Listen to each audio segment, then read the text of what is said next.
Shalom Godly Family yang dikasihi Tuhan. Keindahan karunia Tuhan hari ini akan lebih sempurna dinikmati bersama teh hangat. Teduhkan hati, hadirkan semangat, dan firman Tuhan pemberi semangat. Firman Tuhan hari ini terambil dari Lukas 9 ayat 37 sampai 43 yang demikian bunyinya. Pada keesokan harinya, ketika mereka turun dari gunung itu, datanglah orang banyak berbondong-bondong menemui Yesus.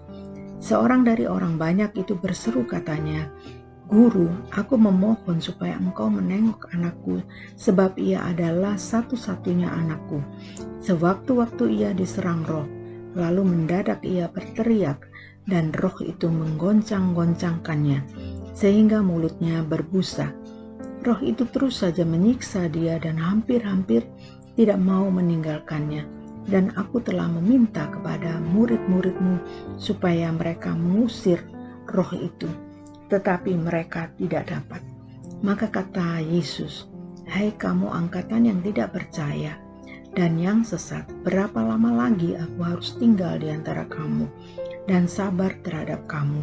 Bawa anakmu itu kemari."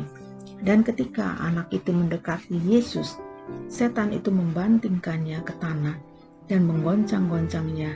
Tetapi Yesus menegur roh jahat itu dengan keras dan menyembuhkan anak itu, lalu mengembalikannya kepada ayahnya. Maka takjublah semua orang itu karena kebesaran Allah. Demikianlah firman Tuhan. Godly Family yang dikasihi Tuhan, betapa bersemangatnya orang-orang menyambut Kristus ketika ia kembali kepada mereka. Orang banyak berbondong-bondong menemuinya, sama seperti pada kesempatan-kesempatan lain. Banyak orang mengikuti dia. Memang itulah yang dinubuatkan perihal dirinya, bahwa kepadanya akan takluk bangsa-bangsa. Di antara orang banyak itu ada seorang ayah yang memohon pertolongan Yesus untuk dapat menengok anaknya yang kerasukan setan dan memohon kesembuhan daripadanya. Bagi kita yang memiliki banyak anak dan ketika salah satu anak kita mengalami kesulitan, maka kita masih merasa terhibur dengan anak yang lain. Namun perhatikan permohonan ayah ini. Dia mengalami kesulitan karena anak itu adalah anak satu-satunya. Dan betapa menyedihkan masalah yang dihadapi anak itu. Ia berada di bawah kuasa roh jahat yang menyerangnya.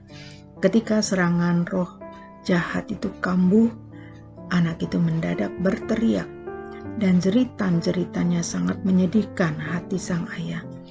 Roh jahat itu menggoncang-goncangkannya dan menyiksa anaknya dan tidak mau meninggalkannya.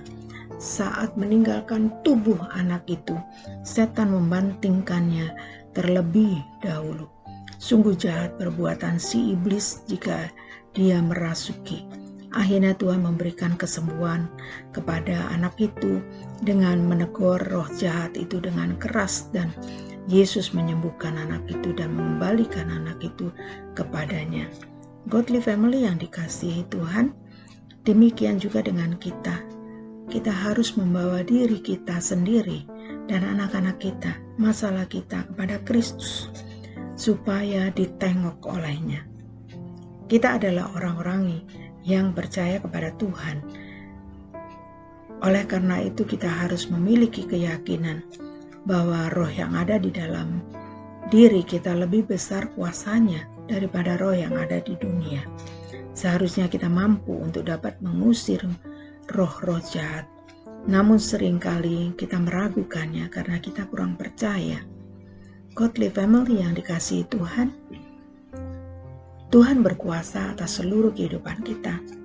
Bagi Tuhan tidak ada yang mustahil.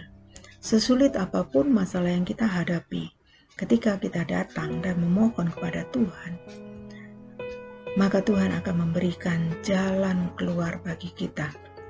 Dia berkuasa atas seluruh kehidupan kita, karena hanya Tuhanlah yang sanggup menolong kita.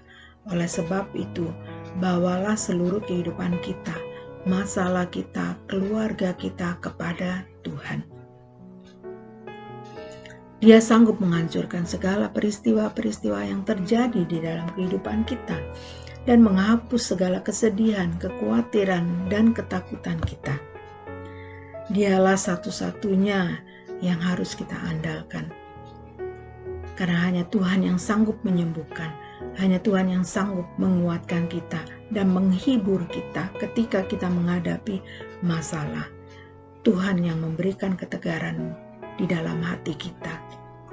Godly family yang kekasih dalam Tuhan, Tuhan memberi kuasa kepada kita ketika Roh Kudus tinggal di dalam diri kita, sehingga kita dimampukan untuk melakukan segala sesuatu karena Roh Kudus yang ada di dalam diri kita.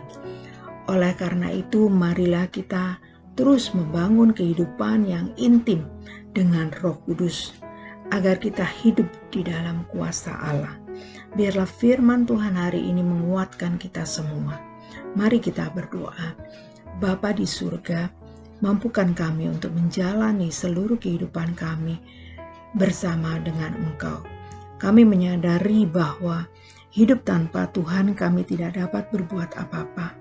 Dan biarlah Roh-Mu yang kudus senantiasa menyertai setiap langkah kehidupan kami. Dalam nama Yesus kami berdoa. Amin. Selamat pagi, selamat beraktivitas, dan Tuhan memberkati.